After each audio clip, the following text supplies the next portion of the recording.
tentang pembuktian berdasarkan laboratorium forensik ataupun laboratorium lainnya yang menunjukkan bahwa ijazah itu tidak asli. Pertama, kami menyampaikan terima kasih dan apresiasi kepada penyidik Polda Metro Jaya yang hari ini melalui satu proses perdebatan yang sangat sengit antara kami dengan tim kuasa hukum Pak Jokowi terkait dengan ditunjukkan barang bukti ijazah Pak Joko Widodo, tetapi tadi langsung dipimpin oleh Pak Direskrimum ya, Direktur Tindak Pidana Umum Polda Metro Jaya, Imanuddin, dengan meminta persetujuan kepada semua pihak.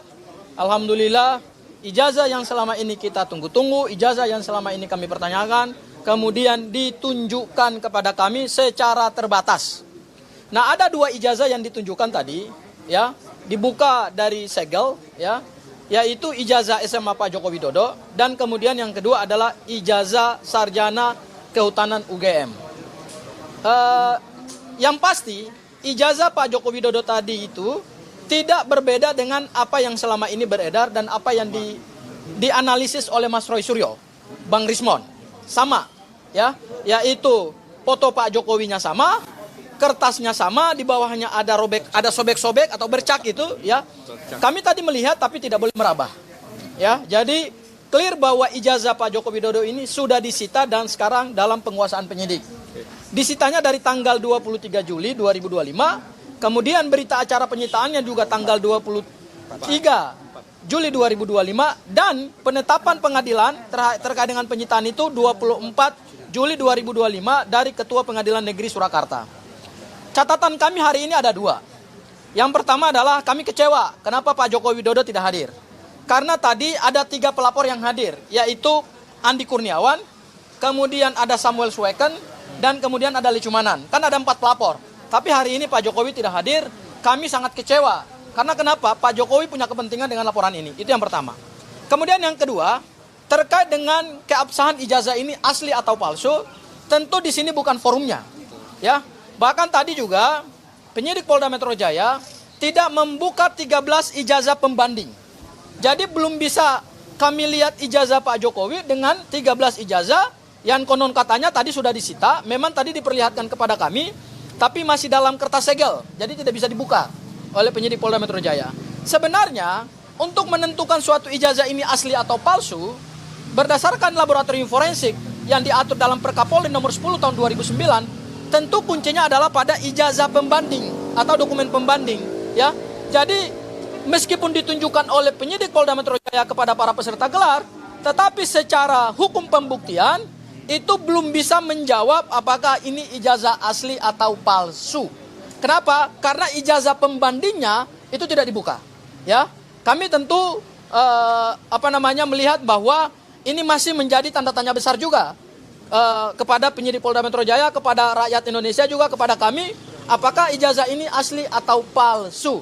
Karena hasil laboratorium forensik yang tadi dijelaskan oleh penyidik Polda Metro Jaya, itu hasilnya hanya identik.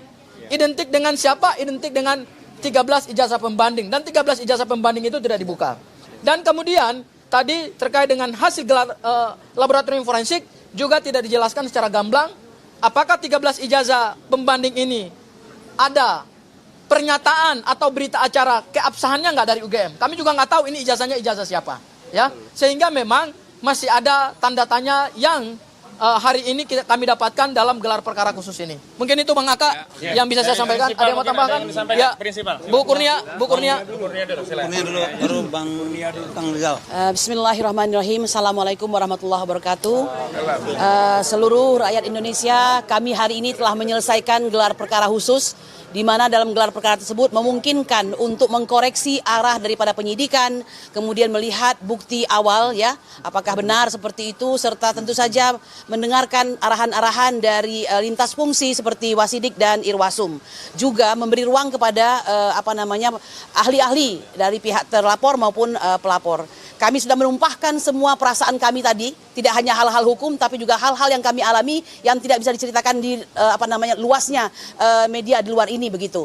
Dan mereka sudah mencatat dengan baik. kalau mengenai ijazah yang dipertontonkan kepada kami, saya tidak mempunyai perasaan apa-apa karena terus terang saja itulah yang saya lihat selama ini begitu ya. The one who really like him, ya, foto yang tidak sama seperti beliau ya, dan kebetulan ada 2 yang diperlihatkan, yaitu yang S1 serta SMA, dan ini totally different ya, itu menurut saya ya. Tapi tentu saja bukan medannya bagi kita untuk memperdebatkan itu, ada tempatnya nanti.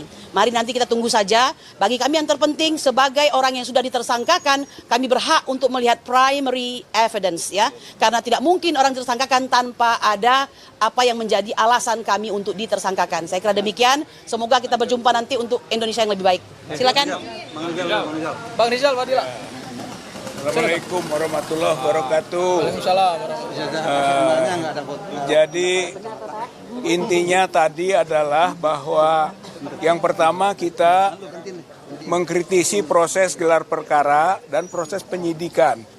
Bahwa penyidikan yang lalu itu kita katakan banyak hal yang tidak sesuai dengan peraturan perundang-undangan. Itu yang pertama gitu. Kemudian yang kedua, bahwa penetapan tersangka yang diawali dengan peningkatan dari penyelidikan ke penyidikan yang menyatakan bahwa ada perbuatan pidana.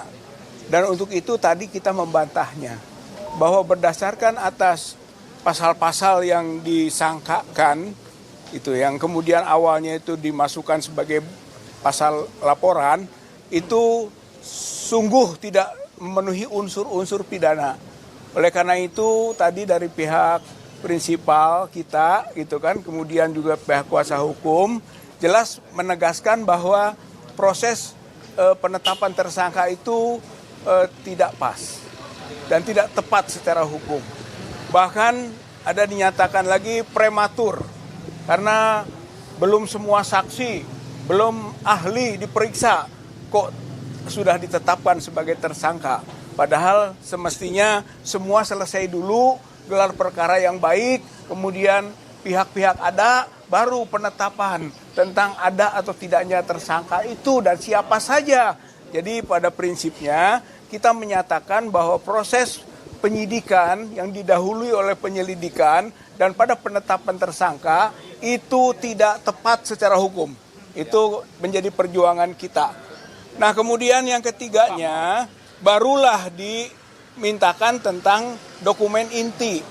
Bagaimana ada pencemaran, bagaimana ada fitnah gitu. Kalau tidak ada dokumen yang memang dikualifikasi asli. Tapi ternyata tadi ditunjukkan belum sampai pada kualifikasi asli atau palsunya.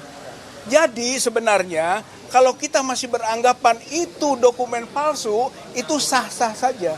Karena belum ada putusan peradilan yang menyatakan itu asli. Gitu.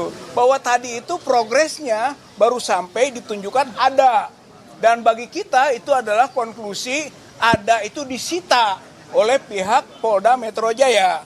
Dengan disitanya oleh Polda Metro Jaya, berarti Pak Jokowi dan para pendukung-pendukungnya kemarin itu berbohong. Karena dia menyatakan kami ditunjukkan oleh Pak Jokowi itu aslinya.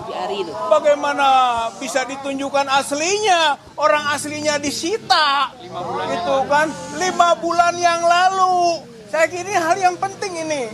Bahkan ada kemungkinan kami akan menggugat, mempermasalahkan Jokowi, gitu kan, atas kebohongannya bahwa menurut relawannya itu ditunjukkan yang asli. Padahal yang asli itu adanya di Polda Metro Jaya yang kita saksikan berita acara penyitaannya tadi. Kita saksikan berita acara penyitaannya. Jelas itu sejak bulan Juli yang lalu. Nah yang terakhir, dengan ditunjukkannya baru sekarang kita tahu sebetulnya gugur itu proses-proses yang sampai kepada penetapan tersangka. Karena tuduhan tentang ijazah palsu kan baru sekarang ditunjukkannya. Itu saja belum ditetapkan keasliannya. Baru kita lihat. Berarti harusnya sudah gugur itu proses penyidikan sampai penetapan tersangkanya. Saya kira ini poin pentingnya dan itulah yang akan kita jadikan bahan perjuangan berikutnya tentang pembuktian berdasarkan laboratorium forensik ataupun laboratorium lainnya yang menunjukkan bahwa ijazah itu tidak asli.